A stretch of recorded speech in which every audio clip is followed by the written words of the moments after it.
Hot summer days bring out that carefree fun, just like a caramel ribbon crunch frappuccino. It's icy smooth with layers of caramel and whipped cream, all with a crunchy caramel sugar topping. Your happy is here at Starbucks. Order ahead on the app. I'm Idris Elba, and this little journey of words is brought to you by me and Booking.com, but mostly by me. Now, imagine you're on vacation, you and your favorite peoples. Beachside bungalows, perfect weather, the smell of barbecuing on the grill. You know the smell. Whatever your vibe is, it's probably just an easy click away. Because with over 28 million places, chances are we've got the perfect place for your next trip. Come on, you know you need it. Find your perfect place to stay. Booking.com. Booking.yeah.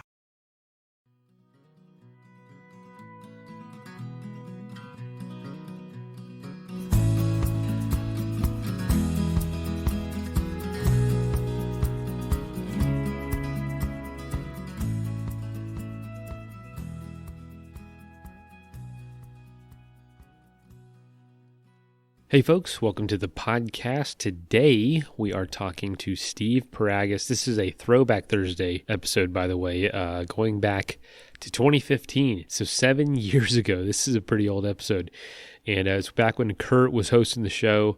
Going to go into canoeing, deep dive into canoeing. A lot of you, I'm sure, have canoed or want a canoe. I have a canoe, but I opt for paddleboarding or kayaking these days. But I'm excited to hear a little bit more from Steve and get into it. But without further ado, let's go ahead and hand it over to Kurt 7 years ago and jump in.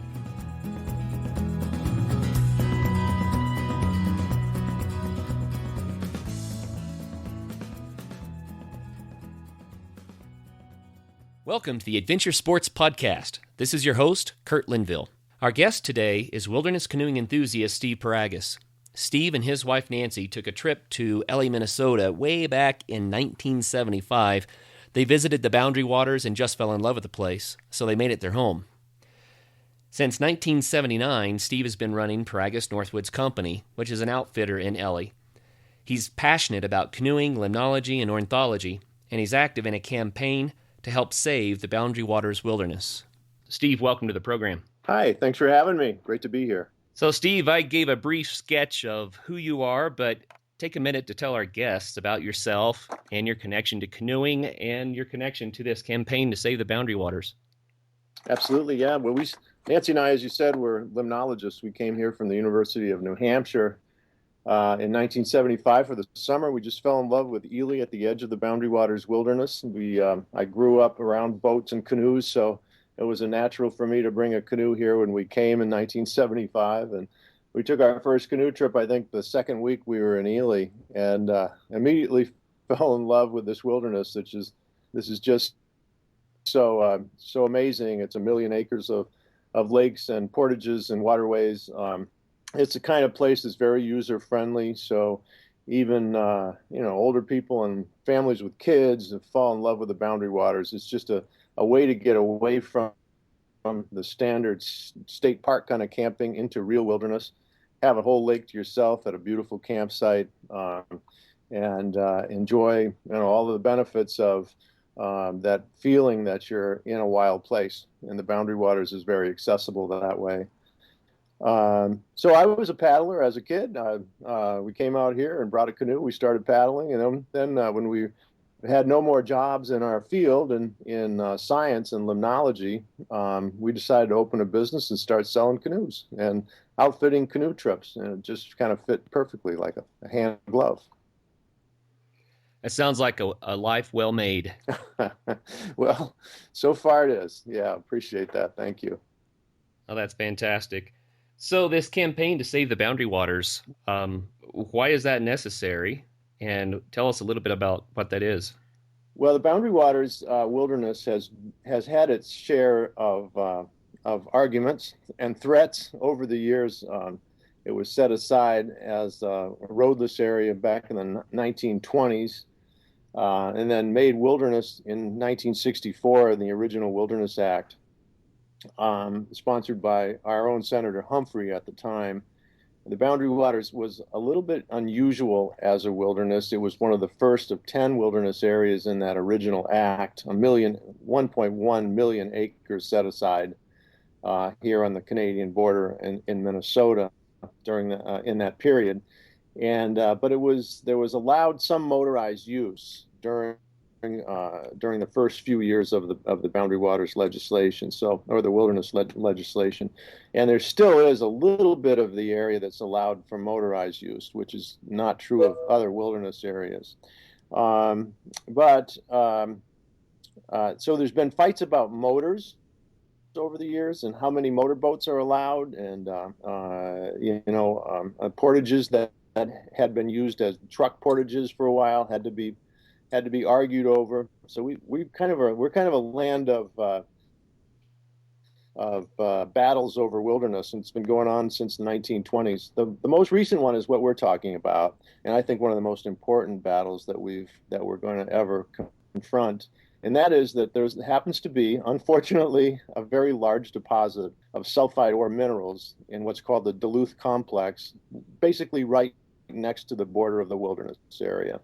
It's copper and nickel and platinum and palladium, those very valuable minerals that these days are in high demand, and these mining companies are actively working on this Duluth complex and want to mine in the watershed of the Boundary Waters. The company that's here is a Chilean company, happens to be called Antofagasta. They have spent lots of money drilling and sampling the layers of rock down to, I think, around 3,000 feet deep into the surface. So their commitment is pretty strong, and our commitment is to try to stop that from happening in our watershed. Sulfide ore is typically destructive to the environment in which it's mined, because you bring this mineral mass up to the surface, you expose it to oxygen and water in snow melt and in rain, and it leaches sulfuric acid into the watersheds where it's being mined. So in places like the Atacama Desert, in the driest place in the world, in Chile and Peru, where this mining company is from, there's really little problem because there's no watershed. There is no water.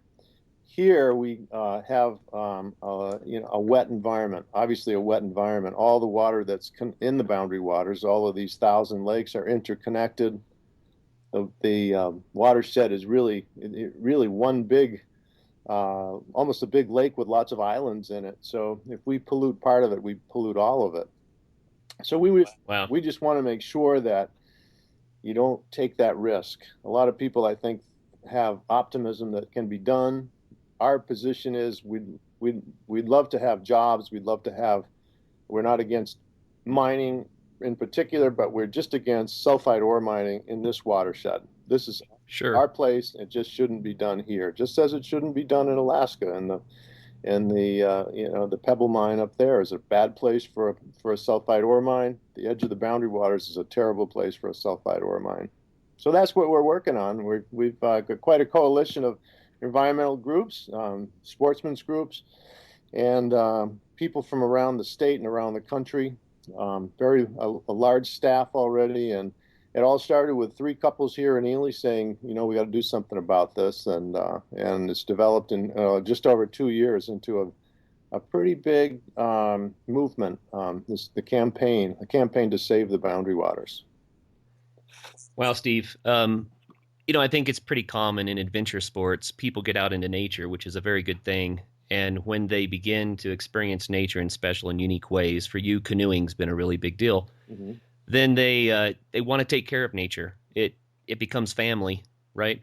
And people that may have been apathetic before suddenly care. And the human race has to have mining, like you mentioned, but we can do it in a balanced, responsible way. And we certainly don't want to destroy an amazing wilderness like Boundary Waters. So It's a good campaign. Good for you guys. Well, thanks a lot. Yeah, and one thing you mentioned that's so important is to get our kids out into the woods. And here in the Boundary Waters, there's so many families that come that gives us optimism that future generations are going to be around to protect it.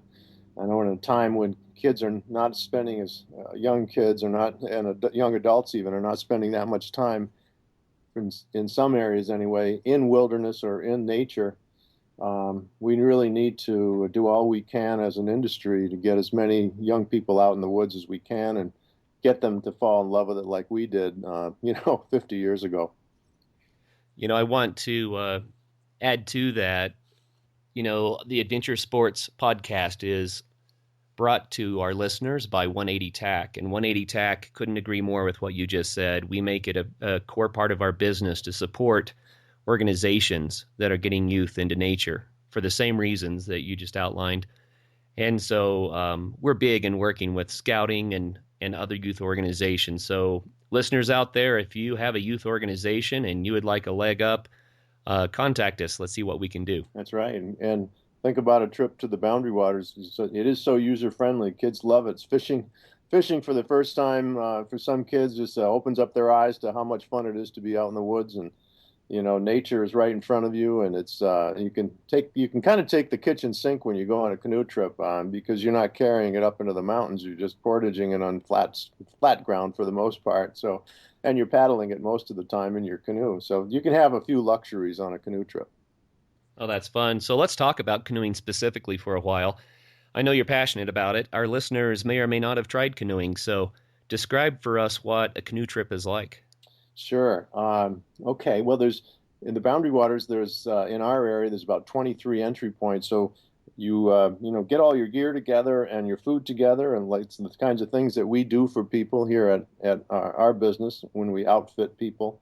We take them out to the landing in our shuttle van, or they drive themselves out, and then put the boat in the water and get out the map and take off. It's a little bit of a taking life into your own hands because you're out there, without the normal societal, safety net. You have to know what you're doing a little bit, but again, it's a user-friendly place.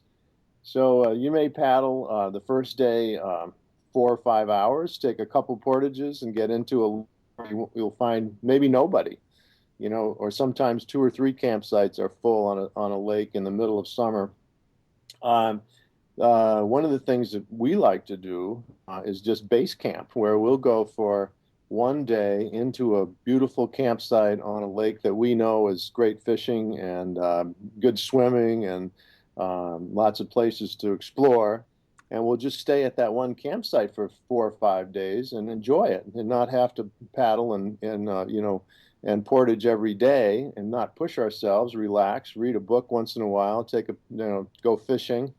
And of course, one of the great things about the Boundary Waters is that you can almost always catch fish. So we tend to have a fish fry every night for dinner, and we bring food in case we don't catch anything. But you sit around the campfire. There's plenty of firewood here. This is a rich environment in the forest, so there's lots of dead trees here and there, and beaver wood along the shore, where wood from a beaver dam or beaver lodge has blown away and into the brush. So there's lots of good firewood, and we'll fillet up some walleyes, and there's nothing better than fried walleye in the open air over an open fire or a camp stove, and then.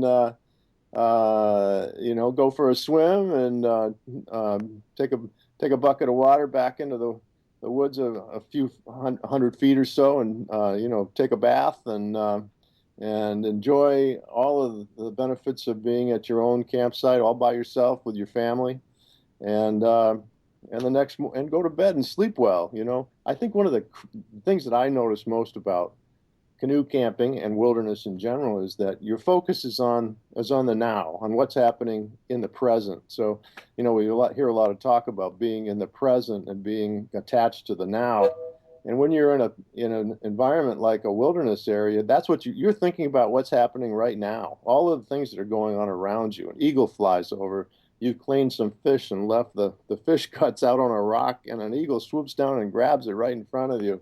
That happens all the time, and being able to, get up in the morning and put the water on the stove and make a pot of coffee.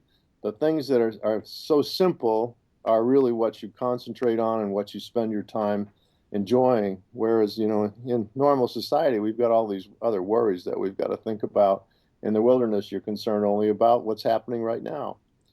So a canoe trip can be that, base camping, or it can be 10 days of paddling every day, 20 miles. The Boundary Waters is big. There's 1,000 lakes. I don't know if you could see them all in a lifetime. I suppose if you spent 2 or 3 months every summer, you could probably see every lake in a couple of years, but it would take a long time. So it's a big wilderness, and there's a lot of places to see and explore. Nancy, my wife, is a botanist, so we go places where there's rare plants. We're both bird watchers, so we go places where we know there's unique birds. And of course, we always go places where there's good fishing. So there's a variety of things to do, and especially for young families. When we have a daughter, Ellie, who's now 24, excuse me. But we started taking her into the woods when she was 3 months old on very easy trips, and she went every year that she was here living in Ely. So it's been it's just a lot of fun as a vacation for anybody. There are those guys who are men and women who are gung ho paddlers who will paddle 100-mile route Wow. from one end to the other of the Boundary Waters, but we kind of take it easy and try to enjoy it. That's our vacation. So I really appreciate that description. I want you to sign me up for a trip this summer with my family. It sounds fantastic. Okay. But can you tell us a specific story about one of your outings that was just an amazing experience? I mean, you've already painted a beautiful picture with Sure. being in the now and experiencing nature and that sort of thing. But tell us a specific story that really got you hooked on the sport. Maybe one of your earlier trips. Sure. Yeah, I kind of like doing solo trips in the fall, especially. We start to slow down here at our business in late September, and October is a beautiful time of the year, and hardly anybody in the wilderness. It's cool, and it can snow. The lakes don't freeze, but it can easily snow in October. The leaves are at their peak in the last week of September, the first 10 days of October. So it's a great time to be out, almost nobody out. The water's pretty darn cold. You don't go for a swim very often, and you want to stay safe, of course. So I sometimes take solo trips. I have a solo canoe that weighs only 29 pounds and a light pack and light gear. And I have paddled off into the wilderness. And one time I was on a lake called Ted Lake, which happens to be on the Canadian side. There's a wilderness area also on the Canadian side here, contiguous with the Boundary Waters, called the Quetico Provincial Park. I happen to be in the Quetico Park on a lake called Ted Lake, which has Indian pictographs on a big rock wall along the edge of the lake. And those are spiritual sites, and sometimes, when you're by yourself, your imagination tries to figure out what it was like maybe 200 years ago when Native Americans painted these rocks. It's one of those things that nobody really knows exactly why they were painted or what they mean. There's figures of people, figures of moose and otters that are painted on the rock, and they're done in a type of pigment that lasts for hundreds of years. So I was at that site and parked my boat along the edge of the cliff, climbed the cliff around the edge of it, and was standing on the top of this pictograph cliff all by myself, probably nobody within, I don't know, 20 miles, who knows. And an eagle flew by, followed closely by another bald eagle, and the two right in front of me grasped talons together and did a roll, a 360 roll, within about 20 yards of where I was sitting on top of that rock. That's fantastic. That was probably one of the more memorable things that's ever happened to me in the Boundary Waters. And you get a feeling like, well, what was going on there? Something special was going on, and I just happened to be there to watch it. So, on every trip though, there's always encounters with wildlife, whether it's a red squirrel or a black bear. There's always some wildlife that will impress you when you're in the wilderness on a trip in the Boundary Waters. For our listeners who maybe haven't been out in wilderness much, I think you just gave them a great reason to do it. The experiences that you have, the memories are so rich.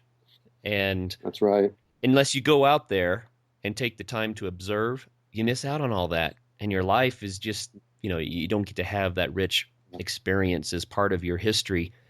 I took my nephew, I call it in between the seasons camping. We went up to, about 10,500 feet in May, which means it's still wintertime up there. You start in the spring and you end up in the winter by the time you reach your camp. Sure. So we snow camped, and the next morning we hiked on up above tree line, maybe to 12,000, 12,500. Mm-hmm. And there were two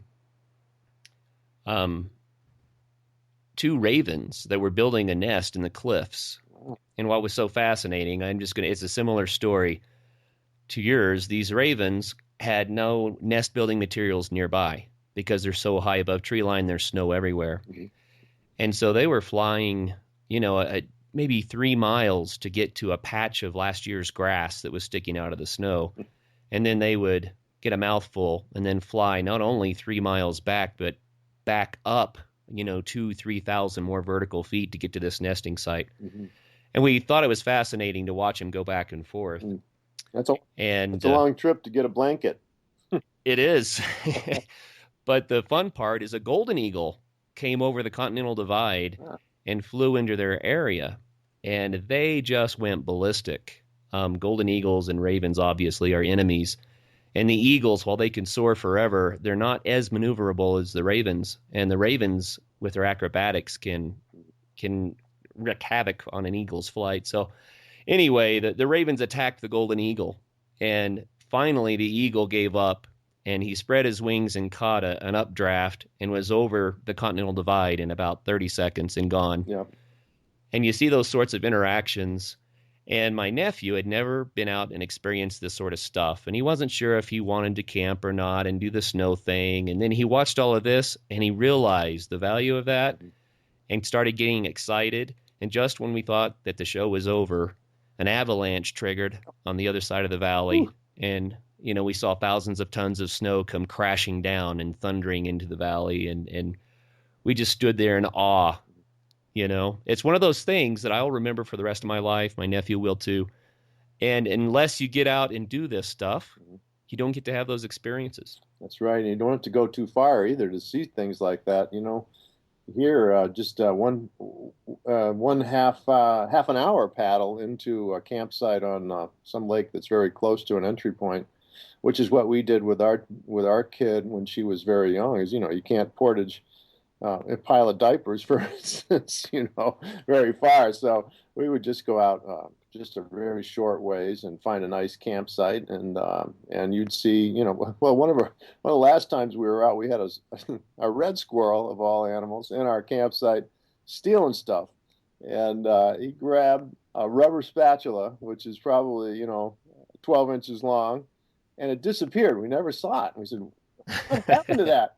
And then, like 3 days into our camping at this site, the spatula comes flying out of the tree from about 30 feet up. So, yeah, there's always something funny that happens, and it's usually some animal that's involved. There's very impressive stuff too, like what you described with the eagle and the raven. The ravens are super smart. They're the smartest of the birds, and their antics are their calls all mean something. If you watch ravens for a while, you realize that there's a lot more going on there than just instinct. They're very smart birds. When I was a kid, we came across a crow, not a raven, but close cousin, caught in a leg hold trap. And we got a permit to nurse this crow back to health. Its leg had to be amputated, and so it lived with us for a while there. And it almost learned to talk. Mm-hmm. Sure. It learned how to say hello in a whispering kind of a voice. Yeah. And they are fascinating animals, very, very, very intelligent and playful. Mm-hmm. That's right. So yeah, they fly over here in our little Northwoods town at the edge of the Canadian border and make sounds that it's different every time. The gurgling water sounds, all kinds of crazy vocalizations that they make, especially now because this is when they're starting to mate for. Here in the Northwoods in January and February, they're early nesters, so they're doing all that kind of antics up in the sky on a nice clear blue sky day over our little town of Ely any day of the week. That's fun.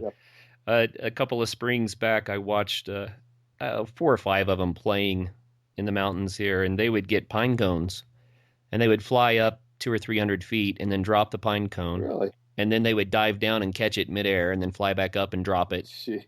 And then fly down and catch it. And they would turn upside down.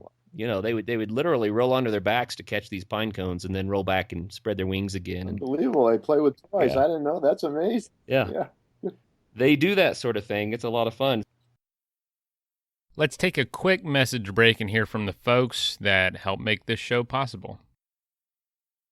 Tired of guessing your glucose levels all the time? How about a better way to manage your diabetes? Introducing the Eversense E3 CGM system, the only 6-month continuous glucose monitoring system. With real-time glucose readings every 5 minutes delivered to your mobile device and exceptional accuracy over 6 months, Eversense E3 gives you readings you can count on. For important safety information and to learn more about Eversense, visit eversensediabetes.com/safety. Accuracy evaluated in adult populations with 2 calibrations per day or less. I'm Idris Elba, and this little journey of words is brought to you by me and Booking.com, but mostly by me. Now, imagine you're on vacation, you and your favorite peoples. Beachside bungalows, perfect weather, the smell of barbecuing on the grill. You know the smell. Whatever your vibe is, it's probably just an easy click away. Because with over 28 million places, chances are we've got the perfect place for your next trip. Come on, you know you need it. Find your perfect place to stay. Booking.com. Booking.yeah. That is plenty of that for now. Let's get back into the episode. Adventure sports always stretch people's boundaries a little bit. And it's one of the reasons why I love adventure sports. You find out what you're made of, and it's really character building sometimes, I think, in a very good way. But it seems like when you get out there, sometimes things don't go the way you planned.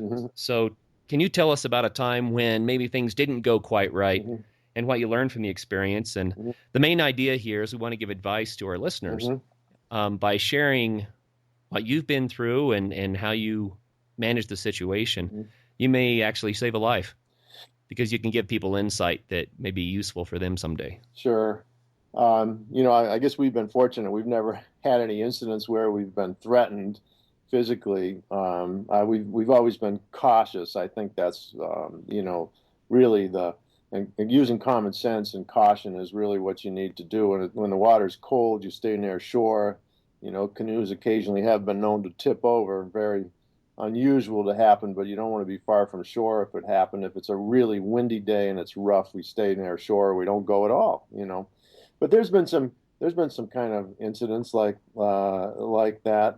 Things have happened around here where people have lost their lives and drowned in rapids and that sort of thing, where they weren't as cautious as they should have been. But for us, it's almost been kind of funny little incidents. We were camped on an island in Basswood Lake years ago, back probably in the early 80s, with some friends, and it was one of those nights with thunder and lightning and rain, and you just kind of sit tight under the tarp until it's time for bed, and you go into the tent and just listen to the rain pounding down. And about midnight, somebody is in our campsite, another human being, saying, "Can we stay under your tarp? We want to stay. We have a problem in our campsite, and we just had our campsite. Can we just spend the night under your tarp?" And we said, "Well, sure, of course you can. Yeah, what's the problem?" The next morning they had already gone back to their campsite. We stopped over there, and they said, "Oh yeah, the bear came into our campsite. It was like 10 o'clock at night, and it was trying to get our food pack," which of course is normal for a bear, to smell food and want to eat it. And he took a swat at our dog, and we got so afraid we just got in the canoe and we paddled over. So, "I'm glad you did. I'm glad you had a place. I'm glad we were here for you." And I said, "Well, what were you cooking?" He said, "Well, we were just cooking dinner and we were frying salami." I said, "Well, it helps not to have food that's not too smelly." Yeah. Frying salami, whatever, it's going to have it's like bacon. It's going to have a pretty intense odor, and bears are very good at smelling food. So, and if that's one of the things that people are afraid of is traditionally, we get that question all the time. Do I have to be afraid of bears? Well, you don't have to be afraid of bears, but you have to be afraid really of losing your food. that's what happens is the food pack, if it smells a lot, can be the source of their interest, and they'll run away with a whole pack. So you may be 35 miles into the wilderness and you have no food left. So you want to be really careful with your food pack, and you want to be careful about cooking and looking around too for evidence of bears. Some campsites are kind of attractants to bears because there's a lot of people that stay there and they know the route. They know the route between campsites, and they're called persistent bears. And so you want to be, we try to go to places where there aren't as many people, or where we know there aren't persistent bears in the first place. But one of the things that people do is hang their pack in the trees. And that's very difficult to do, first of all, to get it away from bears, because bears are so smart. They know how to climb trees. They know how to get out on a limb and jump on a pack and break the rope or chew the rope. And so what we do, which has always worked, and is to take our food pack. First of all, make sure it's all sealed in plastic so it doesn't smell. The liner of the pack is a big, heavy 6 mil plastic bag, and roll it up real tight. Zip up the pack and just take it back into the woods. Now you got to remember where you put it, but bears are creatures of habit, so they know where the food pack usually hanging in a tree, and usually pretty easy for them to get. Sometimes you have to be really good to hang a pack before the bears can't get it. So we take it back in the woods 100 yards, hide it behind a rock. We cover it up with some sticks a little bit.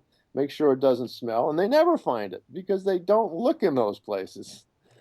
Oh, that's a good idea. So, 180 Tack, it's fun you're telling the story. 180 Tack does sell a bear line product that we've developed, and the unique thing about it is that we include climbing-rated carabiners and 550 paracord, so this can hold, 500 pounds of gear if it had to.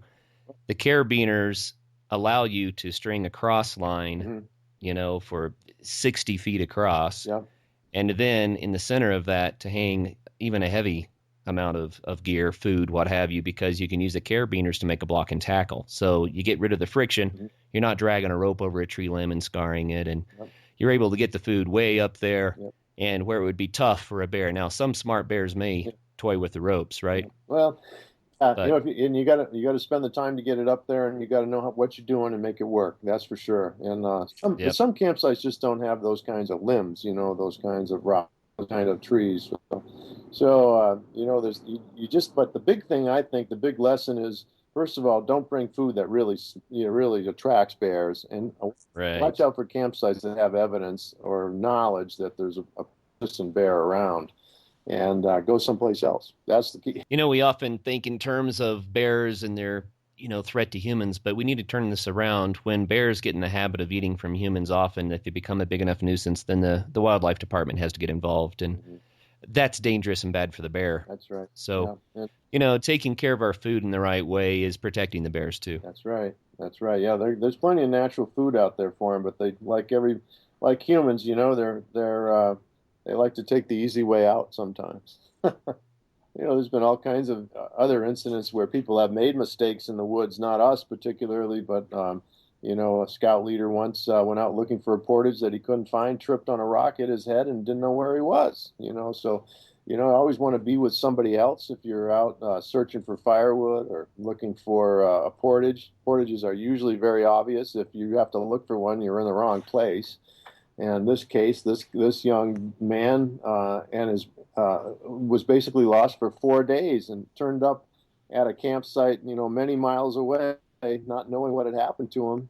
Use common sense, be cautious. We always take our dogs with us, and we once had a little tiny dog that looked like Benji from the movies years ago. Probably weighed about 30 pounds at the most, and we had speaking of bears, we had a bear in the campsite in the morning at breakfast time, and little Otto, as her name was, the Benji dog, took off after this bear, and the bear turned around and ran and never came back.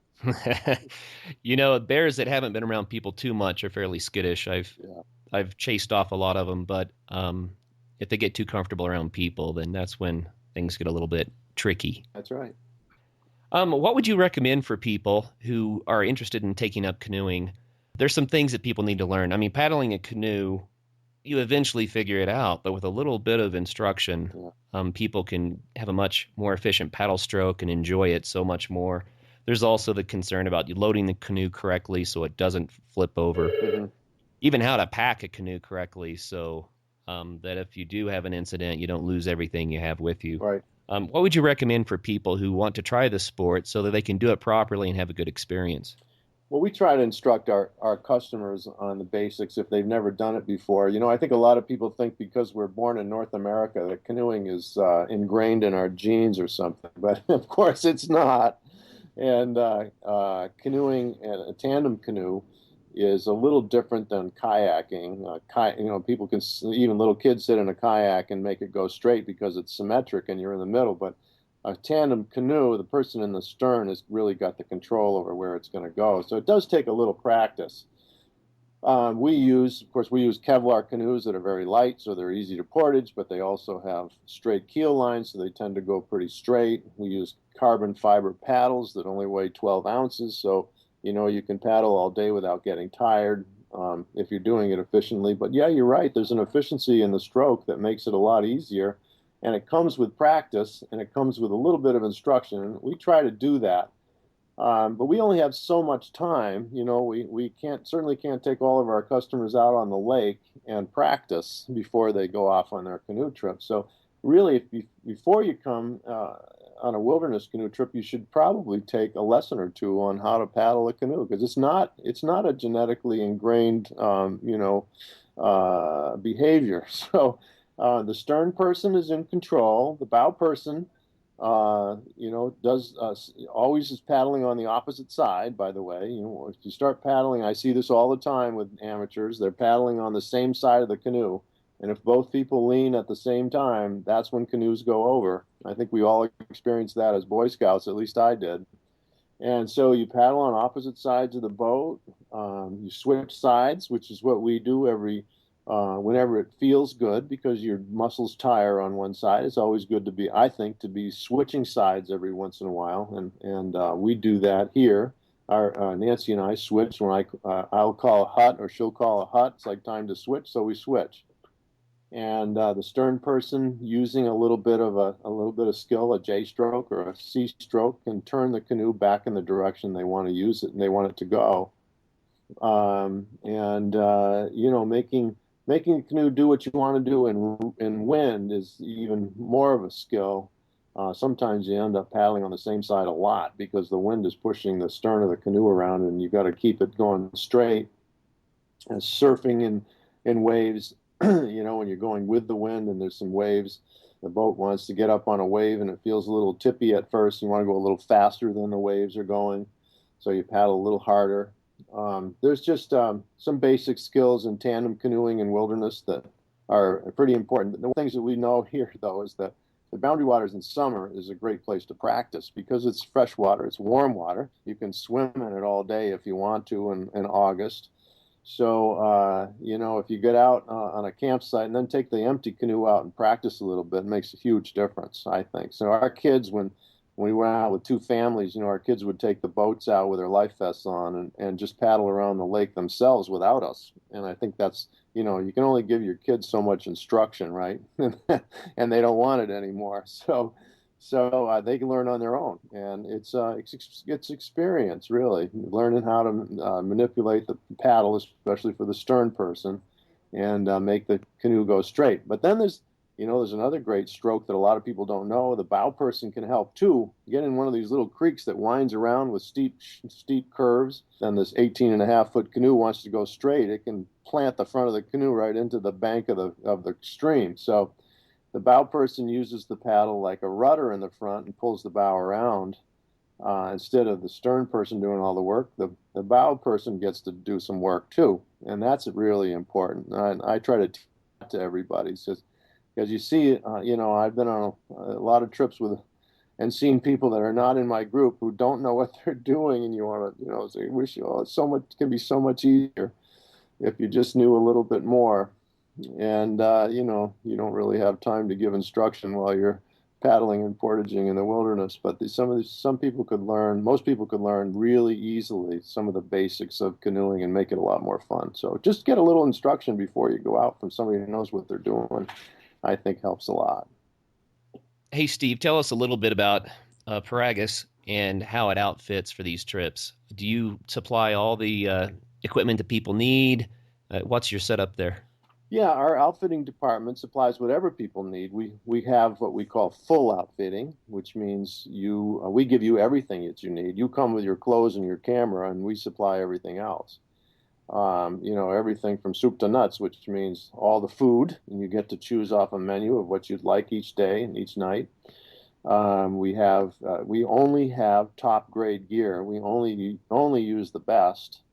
We shop the world for the best. For packs and canoes, we use Winona and Bell Kevlar canoes that are the lightest that are made. These are $3,000 boats, and they weigh 40 pounds.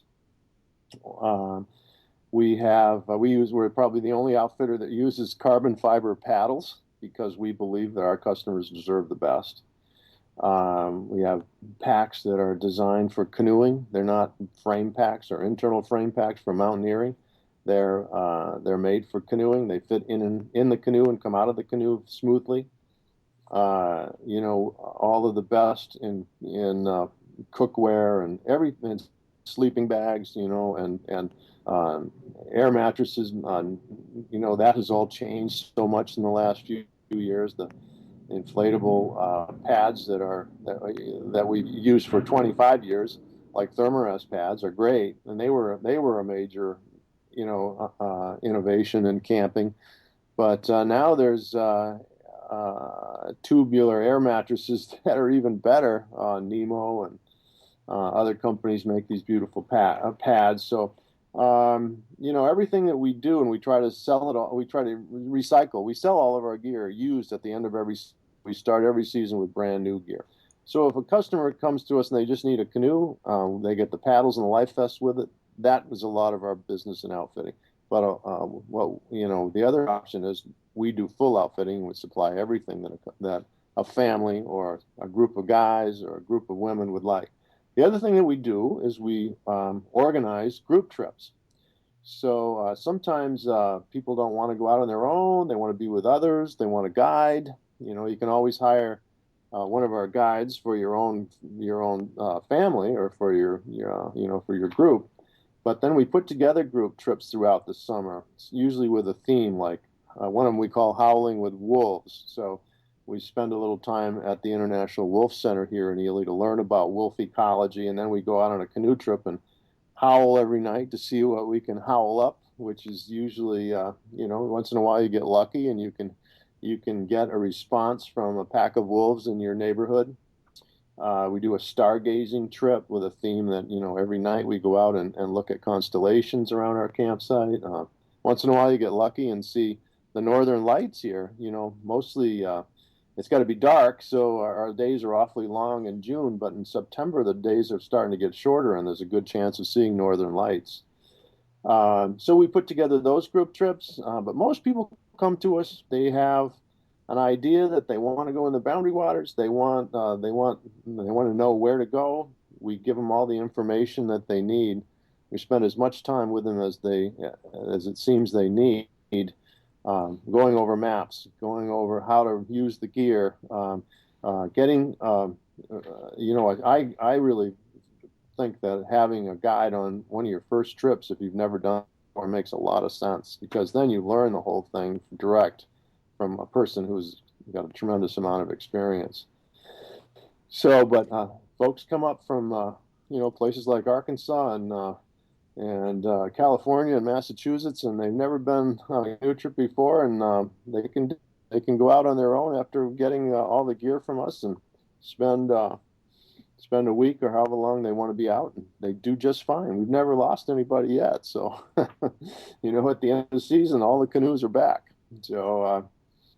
That's good. So you said you start each season with new equipment. Does that mean that you sell the used equipment, or what do you do with that? Yeah, we sell our used equipment off our website, and starting in October, usually every canoe. We have 120 brand new canoes every spring. We gotta license them and put our labels on them and put yoke pads on them all. And we start with brand new. We're the only outfitter, I think, maybe in the country, who starts with brand new gear every year.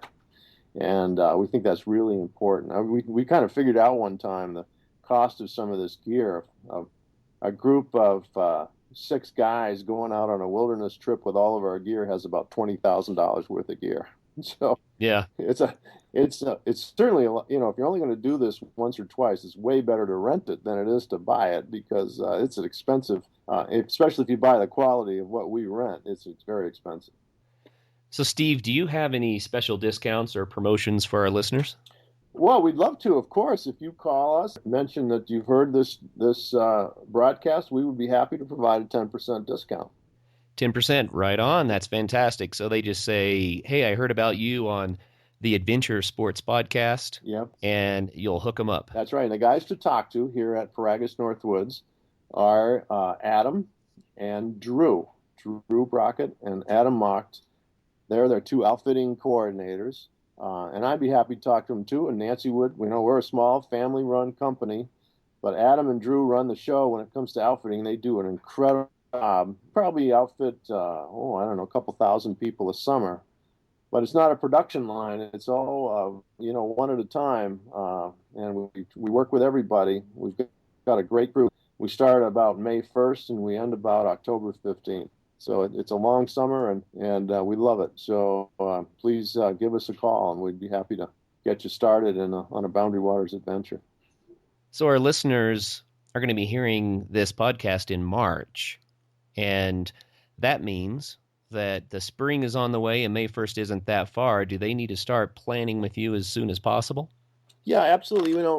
There's a permit process here to get into the Boundary Waters. The Forest Service runs this wilderness in a very efficient way, and they're great how they do it. They only allow a certain number of people to go in through any entry point every day. So some entry points, there's only one group a day. In other more popular entry points, bigger entry points, there can be up to 20. So there's only a certain number of permits for every day of the summer.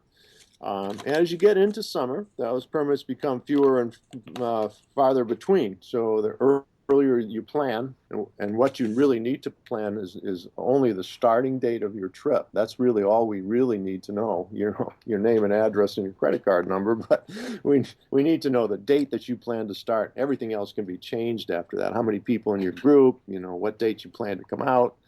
So really, you're getting a permit for your entry date and your entry point, and we can get that for you. It's not expensive, and it guarantees that you have a place to go in the Boundary Waters on the date that you want to go in. Fantastic. That sounds really, really good. So, Steve, our last question here. We believe that life is more than just being self-serving, and so we always like to ask, how does your organization do things that benefits people individually or maybe benefits society as a whole? Well, we're very environmentally concerned here at Piragis Northwoods. We have tried to make our business, our physical plant, self-sufficient. We have 48 solar panels on our roof here. We conserve energy in every way we can. All of our people, we recycle everything. So environmentalism is a big theme for us. Hopefully that makes a difference. That and people see that as an example. You certainly can't miss the 48 solar panels on our roof, and I think we've had an influence on folks here in town to start conserving energy and to start making their own energy. So, that's one of our big themes in this work that we do to save the Boundary Waters through the campaign to save the Boundary Waters is one of our biggest commitments. I know I spend probably half of my time working on the campaign these days, and I think everybody here is concerned about that. The gear that we sell is durable gear. It's not replaced, so it's not stuff that wears out instantly and gets thrown away. Everything that we do sell all of our gear, but it lasts for years and years and years after that we sell it. In fact, I think I saw my first Kevlar canoe I sold in 1979 the other day on somebody's roof, So this is durable gear that lasts a long time. It's just not wear out and throw away. But I think the biggest thing is, that we really like the Boy Scout base here in town, the Y camps. Our biggest commitment is to get people into wild places so that they have a long-term commitment to help save those places. I've been on trips all around the world, from kayaking and canoeing from Greenland to Vietnam and Chile and Turkey and France. We've had amazing experiences paddling canoes and kayaks in great places. But when you come back to the Boundary Waters and we come home, it's always the best. There's nothing better. In fact, there's nothing close. There's no place in the world that's got this many lakes geophysically as there are here in the Boundary Waters. You look across Canada, big lakes, big rivers, lots of mining activity. The Boundary Waters is unique. Wow. That's what we hope to instill in people with our services. Oh, that's fantastic. Steve, thank you very much for your time today. This has been another Adventure Sports Podcast. First of all, thank you so much for listening. It means the world to us that you choose to listen to this show. If you'd like to help us further, you can leave a review on iTunes, share us with your friends, your family. It goes a long way to grow in the show. You can also support us financially through patreon.com/adventuresportspodcast. Link is in the show notes. And also, if you have an idea of who could be a good guest for the show, we're always looking for people to tell their story about the outdoors or adventure. So if you know someone, please reach out. Email us at info@adventuresportspodcast.com. And until then, get out there and have some fun.